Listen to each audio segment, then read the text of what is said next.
You are 12 years old. It's a mandatory community gathering at the local stadium. This isn't for a football match, it's for an execution. You stand in the front row with your school class. It's important that the children see. A man and a woman are tied to wooden posts.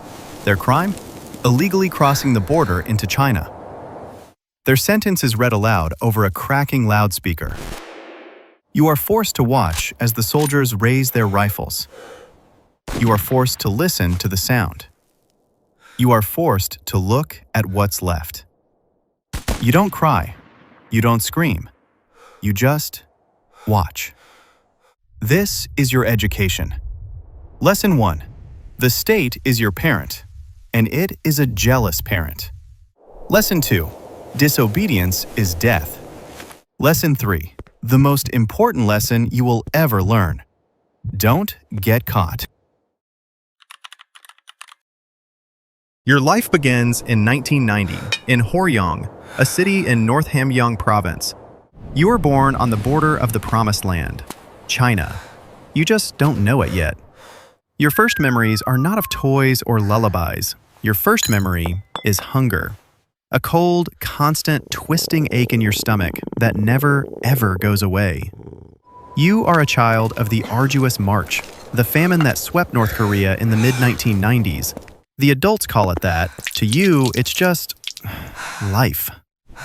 Your childhood home is a small concrete apartment with 2 rooms and 2 portraits. One of Kim Il-sung, the great leader. One of Kim Jong-il, the dear leader.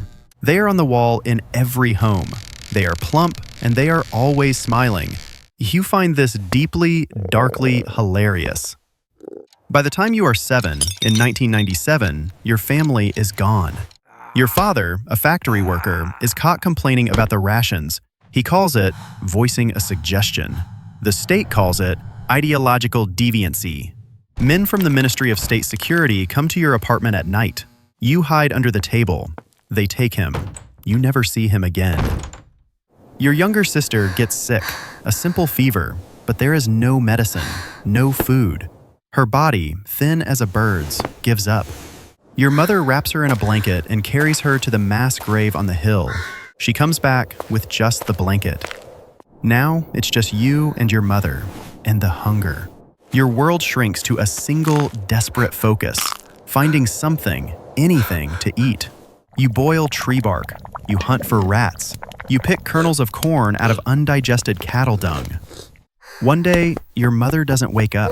She dies of starvation on the cold floor, right below the smiling portrait of the dear leader.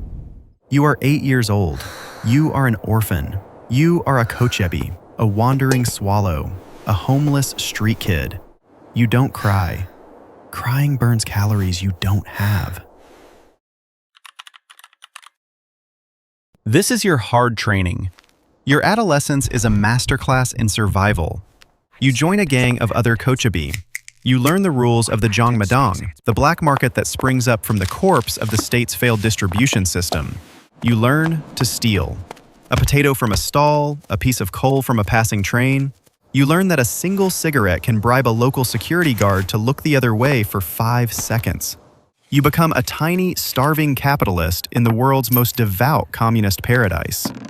The state teaches you that Americans are blue-eyed wolves and South Koreans are starving puppets. You pledge allegiance to the Kims every morning at school. You also learn how to perfectly forge ration stamps. Your training is a brutal education in hypocrisy. You learn that everyone is a criminal.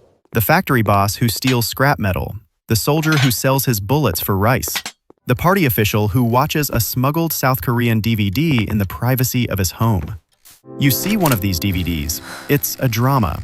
It's called Stairway to Heaven, and it destroys your world. It's not the love story, it's the background. The characters are in restaurants, ordering food they don't finish.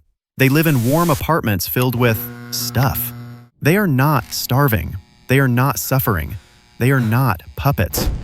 You are 19 years old, it's 2009, and you realize in a moment of cold, terrible clarity that your entire life, your father's disappearance, your sister's death, your mother's starvation, was all based on a lie. A giant, monstrous lie. The propaganda wasn't wrong about the wolves, it just got the location wrong. You decide to leave. You save for a year.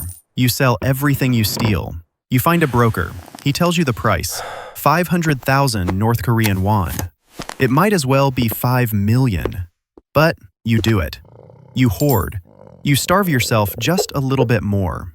You give the broker your life savings. He gives you a date, a time, and a spot on the Tumen River. This is your peak. This is your escape. It's a freezing night in the winter of 2010. You are 20 years old. You are at the river's edge. The ice isn't fully frozen. The broker told you the guard on this patrol has been paid off. You pray he's right. You step onto the ice. It cracks. You go in. The cold is a physical blow, stealing your breath. The current is strong, pulling you under. But the thought of going back to that stadium, back to that cold room, is worse. You swim. You crawl onto the far bank, gasping, your clothes freezing solid. You are in China. Congratulations, you've escaped the most oppressive regime on Earth. You are now in China, where you are an illegal non-person who will be hunted and repatriated if caught. The peak, it turns out, is a long way up. For 6 months, you are a ghost. You work for a Chinese farmer, hiding in a barn, doing back-breaking labor for a bowl of rice and a place to sleep. You live in constant, paralyzing fear. Every police siren is a death sentence. You know that if you are caught, you will be sent back, and you remember the stadium.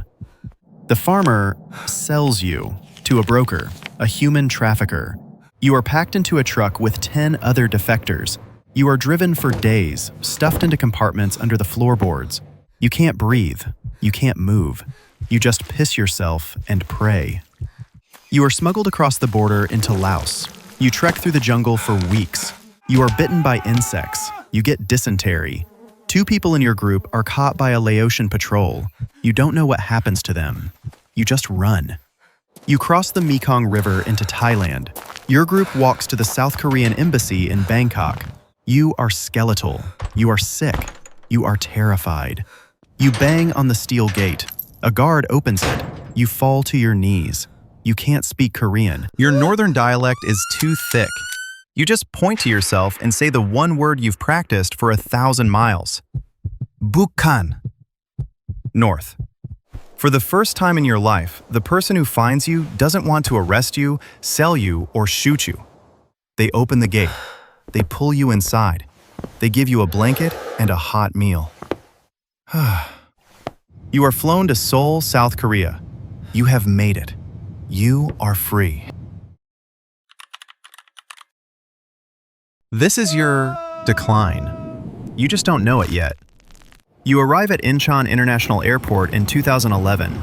You are taken to Hanawan, the government resettlement center. It's a re-education camp, but in reverse.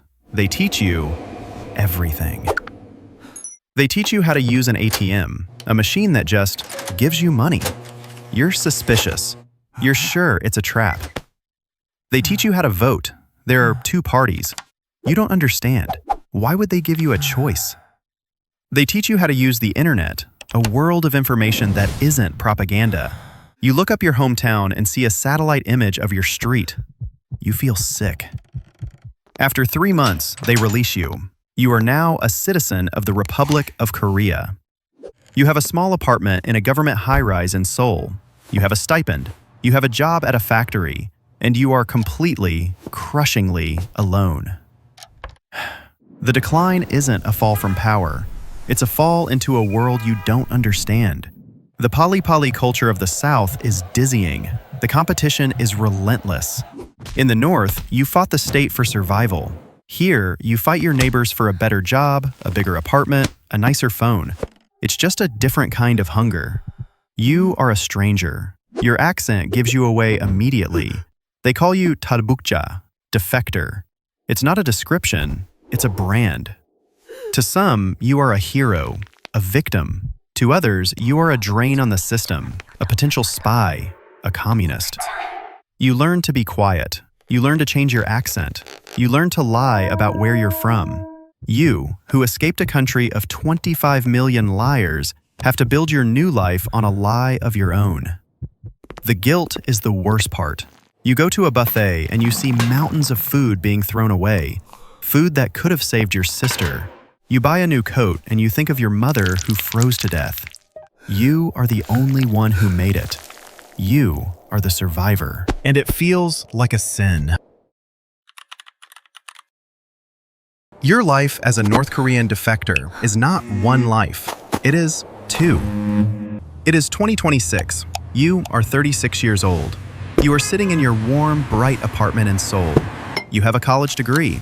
You have a good job in an office. You have a refrigerator full of food. You are safe. You are free. But tonight, you are on your phone. You are not on Instagram.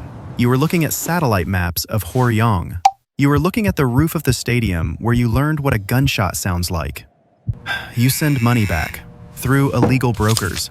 You pay a man in China to smuggle cash to a woman in Laos who gives it to a man who might know someone near your hometown.